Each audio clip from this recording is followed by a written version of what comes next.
81 BCE, during the siege of Mytilene, on the island of Lesbos, a young soldier, hungry for power, throws himself into battle, cutting down the rebels of King Mithridates of Pontus. Once again, Rome is doing what Rome does best, beating up its neighbors and stealing their lunch money.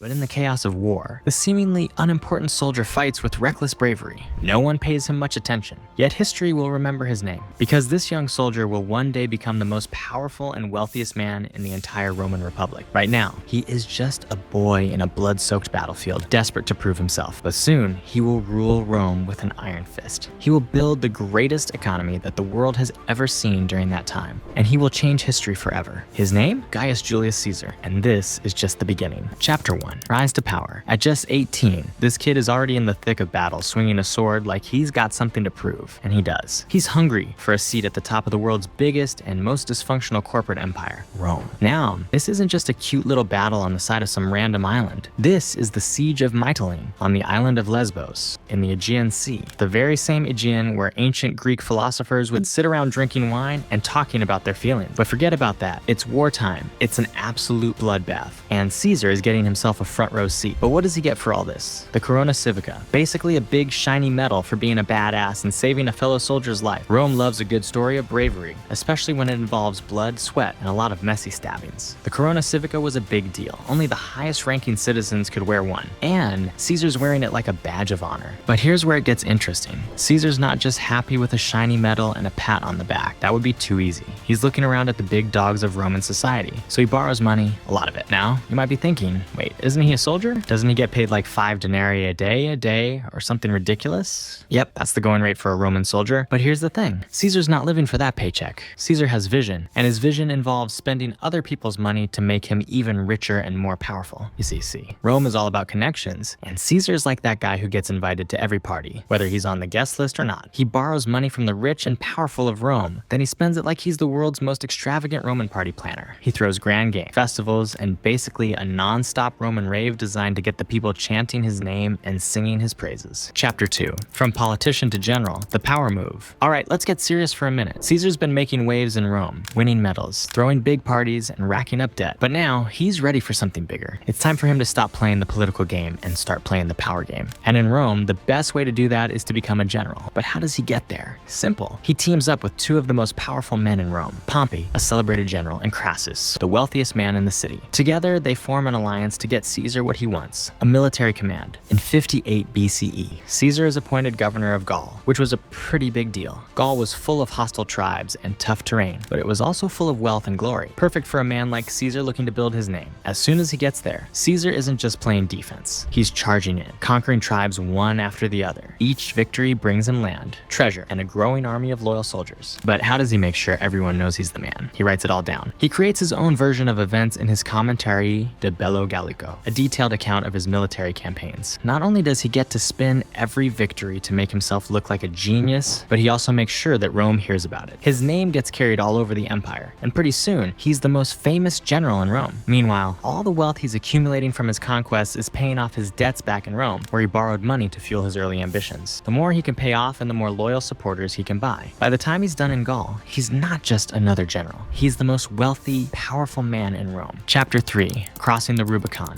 Caesar's financial masterstroke. By 49 BCE, Caesar had clawed his way to the top, but this wasn't a fairy tale. Rome was no longer just the land of glory and gold. It was a battlefield of political scheming, betrayal, and backstabbing. Caesar, the man who had conquered Gaul, crossed the Rubicon, and nearly lost it all, was about to face his biggest challenge yet: how to build an empire fast before everything he had fought for came crumbling down. After crossing the Rubicon, Caesar was in charge. The Senate, not exactly thrilled about being sidelined by this upstart general, wasn't going to go down without a fight. At first, it looked like Caesar's march to power was about to be a 1 step forward, 2 steps back kind of deal. Caesar, at this point, is holding the reins of Rome, but it's a delicate situation. He's facing civil war, rival armies, and a Senate that would rather see him dead than in charge. Rome was divided. The conservative elite were loyal to the Senate, and the common people were rallying behind Caesar. But Caesar knew one thing: power isn't just about armies and generals, it's about money. Caesar needed money to fuel his campaigns, and the Senate was sitting on a gold mine. So what does Caesar do? He starts printing more coins, and not just a few. He floods the market.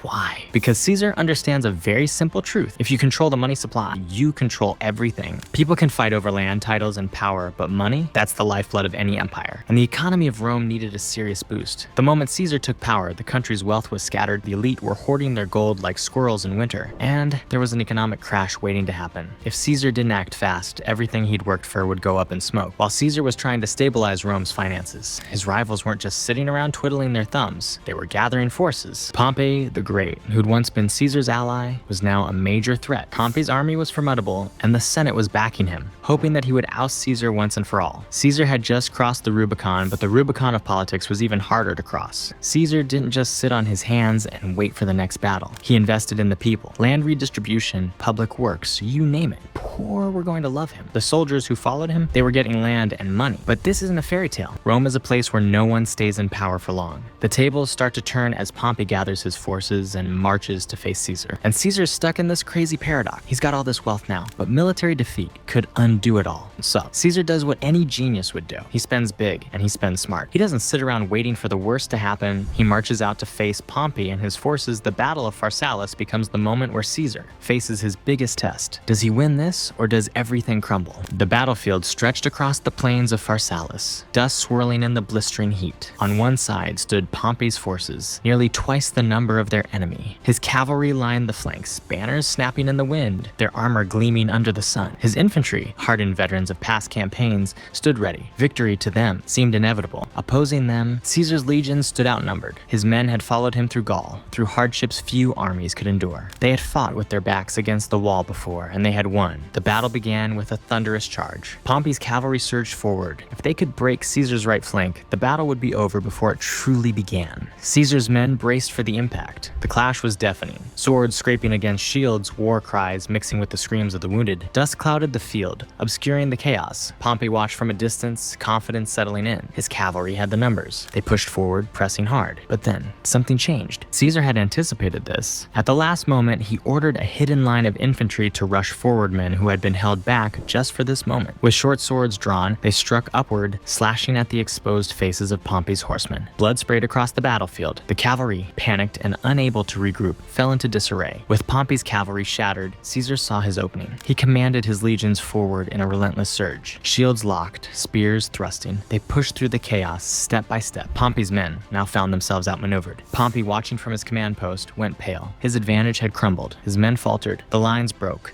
And in that moment, Pompey turned his horse and fled. The impossible had happened. Caesar had won, but we all know how this ends, right? Caesar's ambition eventually turns into the very thing that gets him killed. His reforms, his power, his influence, they all make him too dangerous. The Senate, jealous and fearful of this rising power, can't stand to see one man dominate Rome. And so, they conspire to assassinate Caesar on the Ides of March, 44 BCE. Caesar walks into the Senate, unaware of the knife, waiting for him.